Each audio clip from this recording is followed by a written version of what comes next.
Hello students.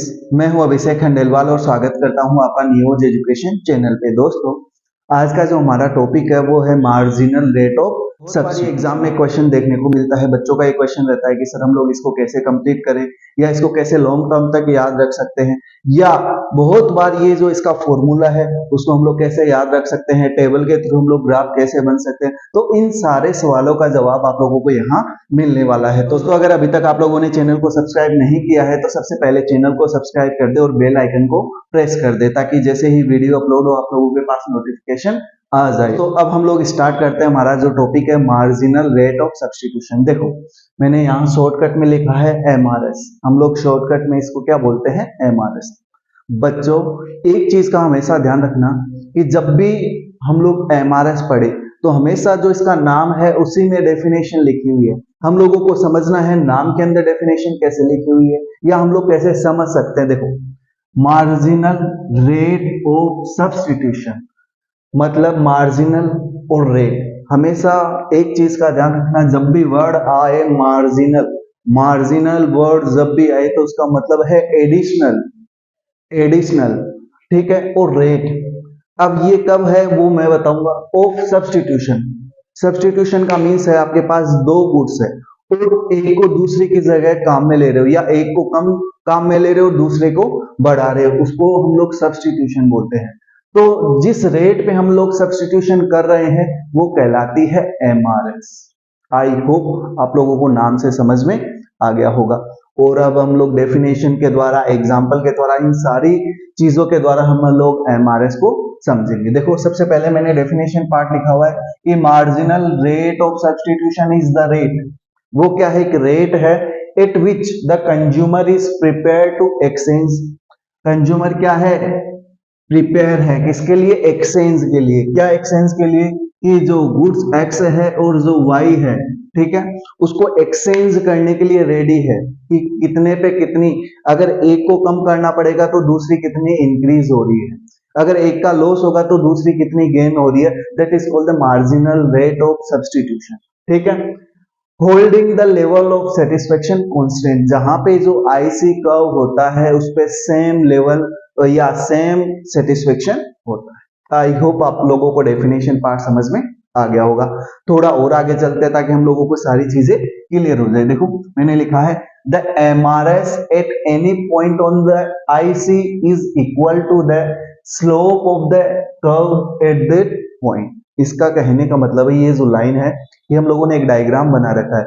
उस diagram, ये जो हमारा है वो है आईसी कर्व। ये जो लाइन है वो ये कह रही है कि आपका कोई भी जो पॉइंट है, हमारा जो भी आईसी कर्व है उस पे सेम सेटिस्फेक्शन होगा किसी भी पॉइंट पे। जैसे पॉइंट ए है, पॉइंट बी है, वो सेम लेवल ऑफ सेटिस्फेक्शन रहेगा, चाहे हम लोग पॉइंट ए पे रहे चाहे पॉइंट बी पे रहे। ये इस लाइन का मतलब है। इसको और अच्छे से समझेंगे एग्जाम्पल जब आएगा तो। फिर देखो मैंने क्या लिखा है, for maintaining the equal level of satisfaction. आगे वर्ड बार बार आ रहा है, equal level of satisfaction on the various combination in an IC. Various combination कहां पे? आईसी कर्व पे। देखो, यहां मैंने टेबल के अंदर वेरियस कॉम्बिनेशन दे रखे हैं, A B C D E F, ये वेरियस कॉम्बिनेशन है। और हम लोगों ने ये जो कॉम्बिनेशन हम लोगों को दे रखे हैं इनको हम लोग वहां ग्राफ के ऊपर रखेंगे। तो ग्राफ के अंदर जब हम लोग इन चीजों को प्लॉट करेंगे तो ये जो हमारा आईसी कर्व है इन पे सेम लेवल ऑफ सेटिस्फेक्शन रहेगा। आई होप आप लोगों को ये चीज समझ में आ गई होगी। फिर देखो क्या लिखा हुआ है, consumer has to reduce the quantity of other good when he increase the quantity of A. सीधा सा मतलब ये आ गया कि जब भी कंज्यूमर क्या करता है, एक की क्वांटिटी डिक्रीज करता है तो दूसरे की क्वांटिटी को क्या करेगा? इंक्रीज करेगा। और यही मार्जिनल रेट ऑफ सब्स्टिट्यूशन है। आई होप आप लोगों को इतना समझ में आ गया होगा। अब हम लोग एक और डेफिनेशन को समझते हैं कि एमआरएस होती क्या है। देखो, for getting one additional unit of A goods, मैंने आपको क्या बोला, वो मार्जिनल जो है उसका मतलब क्या होता है? एडिशनल यूनिट, ठीक है। The quantity of other good left is called MRS. वही चीज बार बार रिपीट हो रही है कि हम लोग क्या करते हैं, एक जो गुड्स है उसकी क्वांटिटी को इंक्रीज करते हैं तो दूसरी जो क्वांटिटी है गुड्स की किसी की, वो डिक्रीज होती जाती है। तो ये जो लॉस है किसके बदले में जो एडिशनल हम लोगों को मिला है, that is called MRS. I hope आप लोगों को ये समझ में आ गया होगा। फिर देखो क्या लिखा हुआ है, the MRS tells the slope of IC curve. जो एमआरएस है वो हम लोगों को क्या बताती है, स्लोप बताती है किसकी, आईसी कर्व की। या हम लोग जो स्लोप है उसको कैसे कैलकुलेट करते हैं, यहाँ फॉर्मूला लिखा हुआ है एमआरएस एक्स वाई और एपी डिवाइडेड बाई एबी, या MRS X Y equal to minus delta Y divided by delta X. अब ये होते क्या है ये मैं आप लोगों को समझाऊंगा, लेकिन इससे पहले यहाँ एक पॉइंट लिखा हुआ है उसको सबसे पहले हम लोग समझ लेते हैं। For an IC curve MRS is always negative. हमेशा एक आईसी कर्व के लिए जो एमआरएस होती है वो कैसी होती है, नेगेटिव होती है। क्यों नेगेटिव होती है वो भी हम लोग समझेंगे। यहाँ सबसे पहले आपको एक टेबल दे रखी है, उस टेबल को आप लोगों को समझना होगा। देखो यहाँ मैंने एमआरएस टेबल दे रखी है, यहाँ पे आपको कॉम्बिनेशंस दे रखे हैं A B C D E F, ये हमारे पास कुछ कॉम्बिनेशन है। और इन कॉम्बिनेशन के ऊपर देखो ये गुड्स एक्स है और ये गुड्स वाई है, ये गुड्स एक्स है, ये गुड्स वाई है। ये कहने का मतलब है चाहे हम लोग कॉम्बिनेशन ए को चूज करें, चाहे हम लोग कॉम्बिनेशन डी को चूज करें, ये हमें इक्वल लेवल ऑफ सेटिस्फेक्शन देगा। यहाँ पे कोई भी कॉम्बिनेशन आप चूज कर लो, ये सेम लेवल ऑफ सेटिस्फेक्शन देगा। आई होप आप लोगों को ये सारी चीजें समझ में आ गई होगी। अब हम लोग चलते हैं ग्राफिकल एरिया के अंदर। ग्राफिकल एरिया के अंदर आपको देखो सबसे पहले यहाँ गुड एक्स दिखाया हुआ है और यहाँ गुड्स वाई। फिर हम लोगों ने यहाँ x1 x2 प्लॉट किया है, y2 और y1। ठीक है, देखो y1 और यहाँ हम लोगों ने कुछ चीजें रखी है। अब हम लोग सबसे पहले इस फॉर्मूले को समझते हैं। मैंने फॉर्मूला क्या लिखा है, AP डिवाइडेड बाई AB। देखो ये हमारा पॉइंट A है, ये हमारा पॉइंट P है, मतलब ये वाला एरिया हो गया, और डिवाइडेड बाई AB, ये A और ये B, मतलब ये वाला जो एरिया है। अब ये है क्या, पहले ये हम लोगों को अच्छे से समझना होगा। देखो पहले ये y1 थी हमारी गुड x की जो क्वांटिटी है, ठीक है, और यहाँ कितनी डिमांड की जा रही थी, x1, y1 और x1 थी। तब हमारा पॉइंट क्या था, A। फिर हम लोगों ने क्या किया, y की जो क्वांटिटी है उसको रिड्यूस कर दिया, कितना कर दिया, y2। तो इतना रिड्यूस हुआ, कितना रिड्यूस हुआ, ये वाला पोर्शन क्या हुआ, रिड्यूस हुआ। तो इसको हम लोगों ने बोला माइनस डेल्टा वाई, क्योंकि ये रिड्यूस हुआ है। आई होप आप लोगों को समझ में आ गया होगा, और इसीलिए हम लोगों ने ये लिखा है माइनस डेल्टा वाई, मतलब 80। फिर कितना इंक्रीज हुआ, तो ये वाला जो पोर्शन है वो क्या हुआ, आपका इंक्रीज हुआ। मतलब यहां y2 ये नया पॉइंट बना, और ये इतना, ये वाला नया पॉइंट बना, तो इंक्रीज कितना हुआ, ये वाला। तो इसको हम लोगों ने क्या बोला, डेल्टा एक्स, मतलब डेल्टा एक्स या ए बी। ठीक है, आई होप आप लोगों को समझ में आ गया होगा। क्यों, जो ए है और जो बी है पॉइंट, वो equal level of satisfaction provide करवाते हैं। क्योंकि आईसी कर्व पे कहीं भी कितने भी पॉइंट हो, चाहे जैसे यहाँ पॉइंट मान लो सी हो, तो ये भी हम लोगों को same level of satisfaction provide करवाएगा। या यहाँ भी पॉइंट हो तो ये भी क्या होगा, same level of satisfaction provide करवाएगा।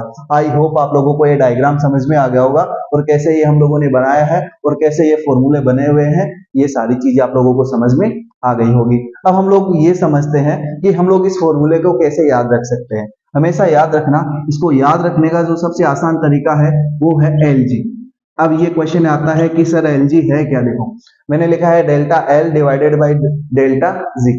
L का मीन्स हो गया लॉस और G का मतलब हो गया गेन, कि आपने कितना लॉस किया है उसको ऊपर रखो और कितना आपने गेन किया है उसको नीचे रख दो, तो आप एमआरएस कैलकुलेट कर पाओगे। आई होप आप लोगों को ये सारी चीजें समझ में आ गई होंगी। अब हम लोग जो टेबल है उसके ऊपर ये फॉर्मूला अप्लाई करेंगे, ताकि हम लोग जल्दी से कैलकुलेशन कर सके और हम लोगों को लॉन्ग टर्म तक ये सारी चीजें याद रह सके। देखो ये तो हम लोगों ने समझ लिया था कि जो A B C D E F जो भी कॉम्बिनेशन है वो सारे इक्वल सेटिस्फेक्शन प्रोवाइड करवा रहे हैं। अब हम लोगों को स्लोप कैलकुलेट करनी है, एमआरएस कैलकुलेट करनी है। देखो एमआरएस एक्स वाई, मैंने आपको फॉर्मूला क्या बोला, delta L upon delta G, या ज्यादातर आपको ये फॉर्मूला दे रखा होगा बुक्स के अंदर, ठीक है, या कई बार क्वेश्चन में आपको जो फॉर्मूला मिलेगा वो मिलेगा delta Y upon delta X. तो इसका सीधा सा मीन्स है, देखो जो गुड्स y है, ठीक है, उस y या डेल्टा x, ये गुड x, ठीक है। अब हम लोगों को ये देखना है कि जो डेल्टा y हम लोगों ने ये समझा है ये है क्या, ये डेल्टा वाई का मतलब ये है कि जो वाई की जो क्वांटिटी है वो हम लोगों ने देखो 20, 15, 11, 8, 6, 5 मतलब ये कहीं ना कहीं लॉस हो रही है, और गुड एक्स की जो क्वांटिटी है वो क्या हो रही है, इंक्रीज हो रही है। और हम लोगों ने यही तो पढ़ा था डेफिनेशन पार्ट के अंदर भी कि एक की क्वांटिटी क्या होगी, इंक्रीज होगी, और दूसरी की क्वांटिटी क्या होगी, डिक्रीज होगी। That is called the marginal rate of substitution. आसान भाषा में अगर हम लोग बोले तो देखो कैसे कैलकुलेट किया हुआ है। पहले इसकी जो गुड एक्स की जो क्वांटिटी थी वो कितनी थी, 20, और गुड एक्स की कितनी थी, 1। अब 20 के बाद जैसे हम लोगों ने कॉम्बिनेशन बी चूज किया तो 20 से कितने पे आ गए, 15। मतलब कितने का सेक्रीफाइस किया, 5 का। यहां 5 का सेक्रीफाइस किया तभी तो एक एडिशनल हम लोगों को मिला। तो यहां देखो मैंने यही लिखा हुआ है कि 5 का सेक्रीफाइस करने के बाद हम लोगों को क्या मिला, या अगर हम लोग फॉर्मूला में लिखें डेल्टा एल, डेल्टा एल मैंने आपको क्या बोला, लॉस। और कितने का लॉस हुआ, 5 का लॉस हुआ है, और गेन कितने का हुआ है, 1 से 2, एक क्वांटिटी का। ये हमारा आंसर है। फिर उसी तरीके से 15 से 11, हाँ जी, कितने का लॉस हुआ है, 4 का लॉस हुआ है, और यहाँ कितने का गेन हुआ है, 2 से 3 मतलब 1 का। तो इस तरीके से ये सारे आंसर जो आपके हैं वो कैलकुलेट हो जाएंगे, और ये हमारी एमआरएस कैलकुलेट हो जाएगी। और लॉन्ग टर्म के लिए आप लोग इस फॉर्मूले को याद रख सकते हो, ये लॉस डिवाइडेड बाई गेन या एलजी, हम लोग इसको डायरेक्टली याद रख सकते हैं। आई होप आप लोगों को ये सारी चीजें समझ में आ गई होगी, और आपका जो पॉइंट है एमआरएस वाला वो क्लियर हो गया होगा। फिर भी अगर दोस्तों कोई डाउट रहता है तो आप हमें कमेंट के माध्यम से पूछ सकते हैं। तो अगर आप लोगों को वीडियो अच्छा लगा हो तो वीडियो को लाइक करें, चैनल को सब्सक्राइब करें, और दोस्तों के साथ ज्यादा से ज्यादा शेयर करें। Thank you.